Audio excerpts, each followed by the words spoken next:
चैत्र मास की पाप मोचनी एकादशी का महात्म्य।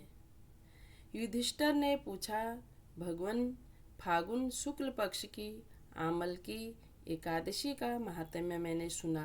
अब चैत्र कृष्ण पक्ष की एकादशी का क्या नाम है, यह बताने की कृपा कीजिए। भगवान कृष्ण बोले, राजन सुनो, मैं इस विषय में एक पाप नाशक उपाख्यान सुनाऊंगा, जिसे चक्रवर्ती नरेश मानधाता के पूछने पर महर्षि लोमस ने कहा था। मानधाता बोले, भगवान, मैं लोगों के हित की इच्छा से यह सुनना चाहता हूँ कि चैत्र मास के कृष्ण पक्ष में किस नाम की एकादशी होती है, उसकी क्या विधि है तथा उससे किस फल की प्राप्ति होती है। कृपा ये सब बातें बताइए।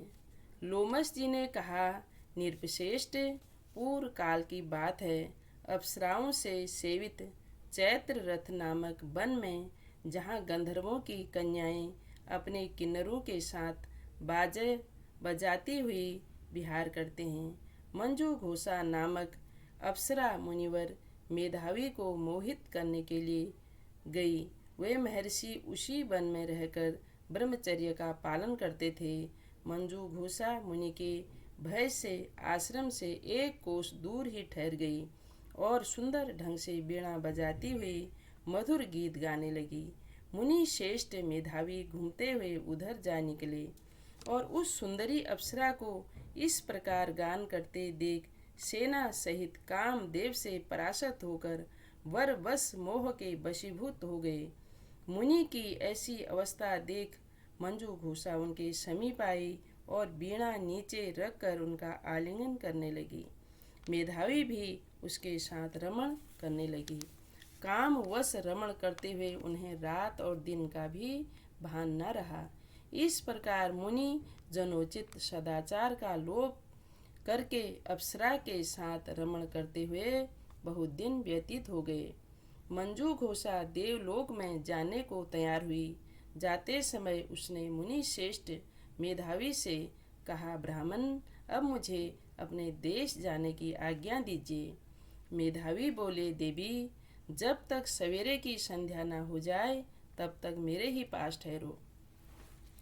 अप्सरा ने कहा, मुनिवर, अब तक न जाने कितनी संध्या चली गई, मुझ पर कृपा करके बीते हुए समय का विचार तो कीजिए।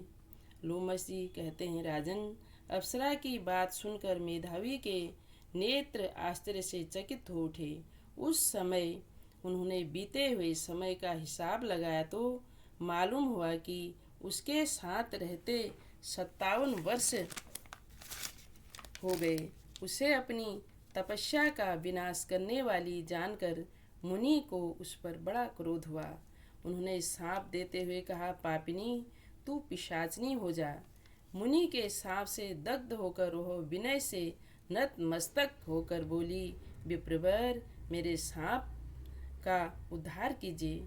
7 वाक्य बोलने या 7 पद साथ साथ चलने मात्र से ही सत्पुरुषों के साथ मैत्री हो जाती है। ब्राह्मण, मैंने तो आपके साथ अनेक वर्ष व्यतीत किए हैं, अतः स्वामी मुझ पर कृपा कीजिए। मुनि बोले, भद्रे, मेरी बात सुनो। यह पिशाचता से उद्धार करने वाली है। क्या करूं, तुमने मेरी बहुत बड़ी तपस्या नष्ट कर डाली है। चैत्र कृष्ण पक्ष में जो शुभ एकादशी आती है उसका नाम है पाप मोचनी। वह सब पापों का क्षय करने वाली है। सुंदरी, उसी का व्रत करने पर तुम्हारी पिशाचता दूर होगी। ऐसा कहकर मेधावी अपने पिता मुनिवर च्यवन के आश्रम पर गए। उन्हें आया देख च्यवन ने पूछा, बेटा, यह क्या किया?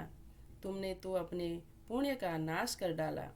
मेधावी बोले, पिताजी, मैंने अप्सरा के साथ रमण करने का पातक किया है। कोई ऐसा प्रायश्चित बताइए जिससे पाप का नाश हो जाए। च्यवन ने कहा, बेटा,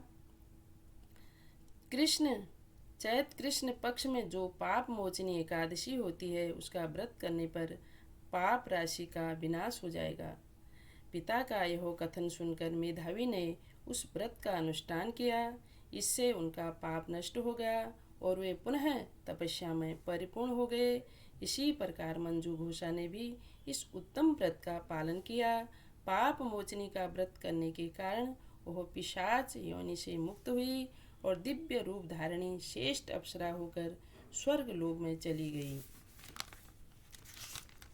राजन, जो श्रेष्ठ मनुष्यों पाप मोचनी एकादशी का व्रत करते हैं उनका सारा पाप नष्ट हो जाता है। इसको पढ़ने और सुनने से सहस्त्र गोदान का फल मिलता है।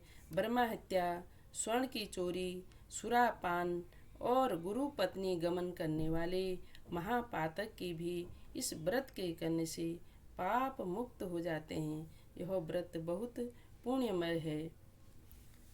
श्री कृष्ण गोविंद हरे मुरारी, हे नाथ नारायण वासुदेवा।